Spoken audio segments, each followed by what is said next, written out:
Hello, in this video I'm gonna show you how to change your sensor position on your Nintendo Wii console. So to do this, you'll need to go to your Wii options, which are located in the left down corner of your screen. Press on it, then go to Wii settings. Now press on the arrow pointing to the right. Select sensor bar and sensor bar position, and from here you can either select that it's located above your TV or below your TV.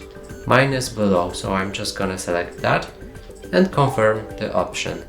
So that's it for this video. Hope you like it. Please consider subscribing to our channel, leave a like and a comment below.